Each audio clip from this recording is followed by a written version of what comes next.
جو اولاد ہے علم حاصل کر رہی ہے، طلب علم میں مشغول ہے اگر اولاد، تو اس کا نان نفقہ کس پر واجب ہے؟ سمجھ گئے آپ؟ مسئلہ یہ ہے کہ اگر بچہ بالغ ہو جائے، بچہ اگر نابالغ ہو تو اس کا نان نفقہ، اس کی رہائش، اس کی ساری ذمہ داری کس پر ہے؟ باپ پر واجب ہے، باپ پر۔ لیکن بچہ اگر بالغ ہو جائے اور کسب مال، سمجھے آپ، کمائی کے جو ہے وہ لائق ہو جائے، بچہ اگر بالغ ہو جائے تو باپ پر جو ہے اس کے نان نفقے کی ذمہ داری واجب نہیں ہے،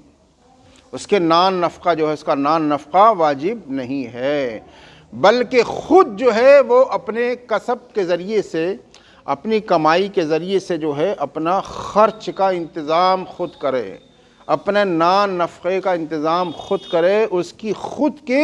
ذات پر جو ہے اس کے نفقہ جو ہے واجب ہے، اس کے نفقے کی ذمہ داری خود اس کی ذات پر ہے۔ بچہ اگر نابالغ ہے تو نان نفقے کی ذمہ داری باپ پر ہے، اور بچہ اگر بالغ ہو جائے تو اس کے نان نفقے کی ذمہ داری خود اس پر واجب ہے۔ لیکن ایک مسئلہ یہ ہے کہ اگر بچہ علم میں مشغول ہو، تعلیم میں مشغول ہو، سمجھے آپ، طلب علم میں لگا ہوا ہو،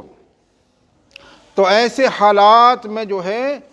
بقدر کفایت، جس سے اس بچے کی تعلیم کا جو ہے خرچ چل سکے، بقدر کفایت جو ہے، بچہ اگرچہ وہ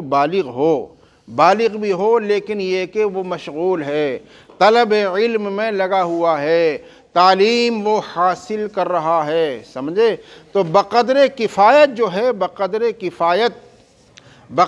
کفایت جو ہے اس کے نان نفقے کی ذمہ داری اس کے باپ پر واجب ہے،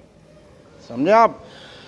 تاکہ یہ ہے کہ یہ اگر خود مشغول ہوگا کسب میں، کمائی میں، کسب معاش میں، اگر یہ خود مشغول ہوگا تو اس کی مشغولیت کی وجہ سے طلب علم میں رکاوٹ پیدا ہوگی،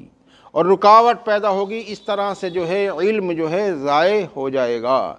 لہذا واقعی طور پر صحیح معنی میں بچہ اگر طلب علم میں لگا ہوا ہو اور جو ہے محنت سے وہ پوری ذمہ داری کے ساتھ علم حاصل کر رہا ہو، تو اس کے بقدر کفایت نان نفقے کی ذمہ داری، اس کا تعلیمی خرچ کی ذمہ داری اس کے باپ پر لازم ہے۔ لیکن اس چیز سے بعض بچے ایسے ہوتے ہیں آوارہ، سمجھے آپ، اور وہ بچے جو ہے اس چیز سے بے جا فائدہ اٹھاتے ہیں،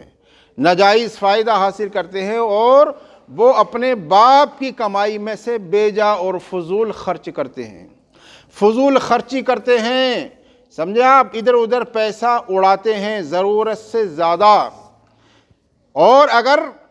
پیسہ اگر باپ نہ دے، گھر والے نہ دیں، تو دھمکی دیتے کہ میں یہاں سے چلا جاؤں گا، میں مدرسہ چھوڑ دوں گا، میں تعلیم حاصل نہیں کروں گا، میں ایسا کر لوں گا، ویسا کروں گا، سمجھے آپ۔ تو یہ کرنا بچوں کے لیے ناجائز ہے، اس لیے فرمایا گیا کہ واقعی طور پر